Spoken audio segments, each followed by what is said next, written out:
টাকা দুনিয়াতে সব সমস্যার মূলে এই কাগজের টুকরো। পরিবারকে একটু ভালো রাখা, বেকারত্বের অভিশাপ থেকে মুক্তি পাওয়া, কিংবা চাকরি বা লেখাপড়ার পাশাপাশি ছোটখাটো কিছু করার স্বপ্ন, সবকিছুর জন্যই দরকার টাকা। কিন্তু সমস্যা হলো, পকেট যখন গড়ের মার, ঠিক তখনই মাথার ওপর আকাশ ভেঙে পড়ে। আর ঠিক এই দুর্বল মুহূর্তেই আপনার সামনে হাজির হয় জাদুর প্রদীপ। এক ক্লিকে লোন, কোনো কাগজপত্র লাগবে না।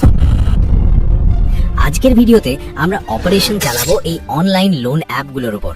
এটা কি আপনার বিপদের সহজ সমাধান, নাকি আপনার তিল তিল করে গড়ে তোলা মান সম্মান ধুয়ে খাওয়ার ডিজিটাল ফাঁদ? যদি নিজের এবং পরিবারের ইজ্জত বাঁচাতে চান, যদি জীবনের সবচেয়ে বড় বাঁশটা না খেতে চান, তাহলে এই ভিডিওর শেষ সেকেন্ড পর্যন্ত চোখ সরাবেন না। কারণ ভিডিওর শেষে আমি লোন অ্যাপ কোম্পানিগুলোর এমন একটি গোপন নোংরা সত্য বা ডার্ক সিক্রেট ফাঁস করে দেব, যা জানলে ওদের ব্যবসা লাটে উঠবে। ওরা কসমিন কালেও চায় না সাধারণ মানুষ এই বিষয়টা জানুক। তাই সিট বেল্ট বেঁধে নিন, কারণ আজকের জার্নিটা একটু ভয়ঙ্কর হতে যাচ্ছে। আসুন সিনারিওটা একটু সহজ করে বুঝি। ধরুন আমাদের গল্পের নায়কের নাম মফিজ। মফিজ ভাই খুব বিপদে। মাসের শেষ, পকেটে ফুটো পয়সাও নেই। এদিকে বাড়িওয়ালা ভাড়ার জন্য দরজায় লাথি মারছে, অথবা গার্লফ্রেন্ডের জন্মদিনের গিফট কিনতে হবে। মফিজ ভাই দিশেহারা। হঠাৎ ইউটিউব বা ফেসবুকে ভিডিও দেখতে দেখতে একটা অ্যাড পপ আপ করলো। জরুরি টাকার প্রয়োজন, মাত্র 5 মিনিটে 20,000 টাকা লোন নিন। কোনো গ্যারান্টার লাগবে না, ব্যাংক স্টেটমেন্ট লাগবে না, শুধু এনআইডি আর একটা সেলফি দিলেই টাকা সোজা বিকাশে বা নগদে। মফিজ ভাই ভাবলেন, আরে এ তো হাতে চাঁদ পেলাম। খুশিতে বাকবাকুম হয়ে তিনি প্লে স্টোর থেকে অ্যাপটা নামিয়ে ফেললেন। অ্যাপ ওপেন করতেই শুরু হলো আসল খেলা। অ্যাপটি মফিজ ভাইয়ের কাছে পারমিশন চাইলো। Contact list, gallery, location, camera, file manager, সব কিছুর অনুমতি। মফিজ ভাই টাকার চিন্তায় অন্ধ হয়ে কোনো কিছু না পড়েই অ্যালাউ করে সব অ্যাক্সেস দিয়ে দিলেন। ব্যাস, মফিজ ভাই নিজের অজান্তেই নিজের গলায় ফাঁসির দড়িটা পরে নিলেন এবং রিমোট কন্ট্রোলটা তুলে দিলেন স্ক্যামারদের হাতে। দর্শক বন্ধুরা, এখানে একটু থামুন। লজিক দিয়ে ভাবুন তো, একটা লোন অ্যাপের কেন আপনার ফোনের গ্যালারির অ্যাক্সেস দরকার? ব্যাংকে লোন নিতে গেলে কি ম্যানেজার আপনার বেডরুমের আলমারি খুলে বা আপনার পার্সোনাল ডায়েরি পড়ে দেখতে চায় না? তাহলে এই অ্যাপগুলো কেন আপনার মোবাইলের ভেতরের নারী নক্ষত্র দেখতে চায়? উত্তরটা সোজা। ওরা আপনাকে টাকা ধার দিচ্ছে না, ওরা আপনার তথ্য জিমজি করছে, আপনার মান সম্মান কিনছে। যাই হোক, মফিজ ভাই লোন অ্যাপ্লাই করলেন 5,000 টাকার, কিন্তু তার অ্যাকাউন্টে ঢুকলো 3,000 টাকা। বাকি 2,000 টাকা নাকি প্রসেসিং ফি, সার্ভিস চার্জ আর হাবিজাবি ভ্যাট। মফিজ ভাই ভাবলেন, যাক বাবা, 3,000 তো পেলাম, 7 দিন পর বেতন পেলেই দিয়ে দেব। কিন্তু 7 দিন আর পার হলো না। 5ম দিন থেকেই শুরু হলো ফোন কলের বন্যা। প্রথমে ভদ্র ভাষায় কল, স্যার লোনটা শোধ করে দিন। কিন্তু 6ষ্ঠ দিন থেকে সেই ভদ্রতা পাল্টে গেল অকথ্য গালিগালাজে। এমন সব ভাষা ব্যবহার করা হলো যা শুনলে আপনার কান দিয়ে রক্ত বের হয়ে যাবে। কিন্তু আসল আতঙ্ক শুরু হলো 7ম দিনে। মফিজ ভাইয়ের হোয়াটসঅ্যাপে একটা ছবি আসলো। ছবিটা মফিজ ভাইয়েরই, কিন্তু শরীরটা অন্য কারোরই, এবং সেটা মোটেও ভদ্র কোনো ছবি নয়। সুপার ইম্পোজ করে বা এআই দিয়ে মফিজ ভাইয়ের মুখটা একটা নগ্ন ছবির উপর বসিয়ে দেওয়া হয়েছে। নিচে ক্যাপশন, আগামী 1 ঘন্টার মধ্যে টাকা না দিলে এই ছবি তোর কন্ট্যাক্ট লিস্টের সবাইকে, তোর বাবা মা, অফিসের বস এবং শ্বশুর বাড়িতে পাঠিয়ে দেব। ফেসবুকে ভাইরাল করে দেব যে তুই প্রতারক, ধর্ষক। একবার ভাবুন তো মফিজ ভাইয়ের মানসিক অবস্থাটা। সমাজ, সংসার, মান সম্মানের ভয়ে মফিজ ভাই হয়তো ধার দেনা করে ওদের দাবি করা ডবল টাকা দিয়ে দিলেন। ভাবলেন আপদ বিদায় হলো। কিন্তু না, লোন অ্যাপের দুনিয়ায় ফুল স্টপ বলে কিছু নেই। একবার টাকা দিলে ওরা বুঝে যায় আপনি ভীতু ডিম। এরপর ওরা আরো নতুন নতুন বাহানায় টাকা চাইতে থাকে। এক অ্যাপের লোন শোধ করতে মফিজ ভাই আরেক অ্যাপ থেকে লোন নেন।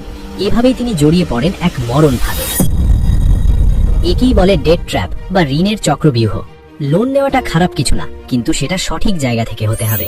ব্যাংক লোন নিয়ে বড়লোক হওয়ার গোপন সূত্র বা ধনীদের মানি রুলস জানতে আই বাটন বা ডেসক্রিপশনের ভিডিওটি দেখে আসুন, যা আপনার চোখ খুলে দেবে।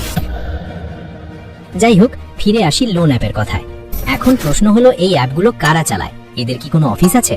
মজার ব্যাপার হলো, এদের 90 ভাগেরই কোনো ফিজিক্যাল অফিস নেই। এরা চীন, পাকিস্তান বা নেপাল থেকে সার্ভার ভাড়া করে এই ডিজিটাল ডাকাতি চালায়। এরা বাংলাদেশ ব্যাংকের কোনো নিয়ম মানে না। এরা হলো ডিজিটাল মহাজন, যাদের কাজই হলো মানুষের রক্ত চুষে খাওয়া। আপনারা যারা ভিডিওটা দেখছেন, আপনাদের কাছে আমার একটা প্রশ্ন। আপনারা কি অ্যাপ ইনস্টল করার সময় টার্মস এন্ড কন্ডিশন বা পারমিশনগুলো পড়ে দেখেন, নাকি অন্ধের মতো আই এগ্রিতে চাপ দিয়েই খালাস? কমেন্ট করে জানান তো দেখি। আপনার এই 1 সেকেন্ডের অসতর্কতা কিন্তু আপনার পুরো জীবন তছনছ করে দিতে পারে। তাহলে কি সব লোন অ্যাপই খারাপ?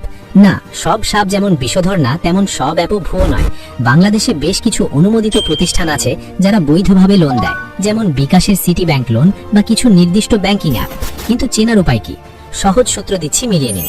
1, যারা 7 দিনের জন্য লোন দেয় তারা 100% বাটপার। কোনো বৈধ ব্যাংক 7 দিনের লোন দেয় না। 2, যারা লোন দেওয়ার আগেই আপনার গ্যালারি আর কন্ট্যাক্ট লিস্টের অ্যাক্সেস চায় তারা 100% ব্ল্যাকমেলার। 3, যাদের সুদের হার আকাশ ছোঁয়া এবং যারা প্রসেসিং ফি নামে আগেই 30 থেকে 40% টাকা কেটে রাখে। এখন আসি ভিডিওর শুরুতে যে কথা দিয়েছিলাম সেই গোপন বা সিক্রেট বিষয়টায়, যেটা লোন কোম্পানির মালিকরা চায় না আপনারা জানেন। গোপন সত্যটা হলো এই লোন অ্যাপগুলোর আইনগতভাবে আপনার বিরুদ্ধে কোনো ব্যবস্থা নেওয়ার ক্ষমতাই নেই। হ্যাঁ, ঠিকই শুনেছেন, এরা আপনাকে যতই ভয় দেখাক, পুলিশ পাঠাবো, মামলা করব, সিআইডি পাঠাবো, এগুলো সব ভুয়ো। যেহেতু এদের ব্যবসায়ী অবৈধ, বাংলাদেশ ব্যাংকের লাইসেন্স নেই, তাই এরা কখনোই পুলিশের কাছে যাবে না। উল্টো পুলিশ জানলে এদেরকেই আগে ধরবে। এদের একমাত্র অস্ত্র হলো লজ্জা আর ভয়। এরা জানে বাঙালিরা মান সম্মানের ভয়ে সব করতে পারে, তাই এরা সামাজিকভাবে হেয় করার ভয় দেখায়। এখন কথা হলো, আপনি যদি বা আপনার কোনো পরিচিত জন যদি ইতিমধ্যেই এই ফাঁদে পা দিয়ে থাকেন, তাহলে বাঁচার উপায় কি? টাকা কি দিয়ে দেবেন? খবরদার, 1 পয়সাও দেবেন না, কারণ দিলেই এরা আরো চাইবে। তাহলে কি করবেন? 1, ভয় পাওয়া বন্ধ করুন। মনে রাখবেন, আপনার মান সম্মান এত সস্তা নয় যে একটা এডিট করা ছবি দিয়ে সেটা নষ্ট করা যাবে। 2, অ্যাপ ডিলিট ও পারমিশন অফ। সবার আগে অ্যাপটা আনইনস্টল করুন, কিন্তু তার আগে সেটিংসে গিয়ে সব পারমিশন অফ করে দেবেন। 3, যোগাযোগ বিচ্ছিন্ন। নিজের সিম কার্ডটি 1 মাসের জন্য বন্ধ রাখুন, অথবা অচেনা নম্বর থেকে আসা সব কল ব্লক করে দিন। হোয়াটসঅ্যাপ অ্যাকাউন্ট ডিলিট করে দিন কিছুদিনের জন্য। 4, সোশ্যাল মিডিয়া স্ট্যাটাস। ফেসবুকে একটা স্ট্যাটাস দিয়ে দিন, আমার ফোন হ্যাক হয়েছে, আমার নাম করে কেউ টাকা চাইলে বা উল্টোপাল্টা ছবি বা মেসেজ পাঠালে বিশ্বাস করবেন না, এটা আপনার রক্ষা কবচ হিসেবে কাজ করবে। 5, জিডি। থানায় গিয়ে একটা জিডি করে রাখুন নিরাপত্তার জন্য। ভাই ও বোনেরা, জীবনটা অনেক সুন্দর। সামান্য 5-10 হাজার টাকার জন্য এই সুন্দর জীবনটাকে নরক বানাবেন না। অভাব থাকলে একবেলা কম খান, বন্ধুদের কাছে হাত পাতুন, কিন্তু ভুলেও এই ডিজিটাল সুদখোরদের অ্যাপ ইনস্টল করবেন না। মনে রাখবেন, শর্টকাট উপায়ে বড়লোক হওয়া বা বিপদ কাটানোর রাস্তা সব সময় পিছলি হয়। আছাড় খাওয়ার সম্ভাবনা 100%। তবে দাঁড়ান, এখানেই শেষ নয়। লোন অ্যাপের এই জগৎটা আরো গভীর এবং আরো ভয়ঙ্কর। আজকের ভিডিওতে তো শুধু সমস্যাগুলো বললাম, কিন্তু আপনারা কি জানেন এই লোন অ্যাপগুলোর সার্ভার থেকে আপনার ডেটা পার্মানেন্টলি ডিলিট করার বা তাদের সিস্টেম হ্যাক করে নিজের তথ্য সরিয়ে নেওয়ার কোনো উপায় আছে কিনা? অথবা এদের রিকভারি এজেন্টরা আসলে কারা এবং এদের ধরিয়ে দেওয়ার সঠিক ফাঁদটা কি? আমরা এই লোন অ্যাপ সিরিজের পার্ট 2-তে এমন কিছু প্র্যাকটিক্যাল হ্যাকিং ট্রিক্স এবং গোপন কৌশল নিয়ে আসবো, যা ব্যবহার করে আপনি উল্টো এই স্ক্যামারদের নানি দাদি মনে করিয়ে দিতে পারবেন। কিন্তু সেই ভিডিও আমরা তখনই বানাবো যদি আপনারা চান। আপনারা কি পার্ট 2 দেখতে চান? কমেন্ট বক্সে পার্ট 2 চাই লিখে ঝড় তুলুন। 1000 কমেন্ট পূর্ণ হলেই আমরা সেই ধামাকাদার ভিডিওটি রিলিজ করব।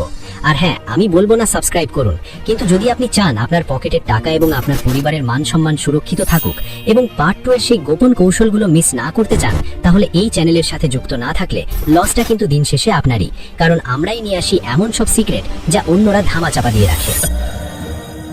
পরের ভিডিওতে দেখা হচ্ছে, ততক্ষণ পর্যন্ত সতর্ক থাকুন, নিরাপদ থাকুন। আল্লাহ হাফেজ।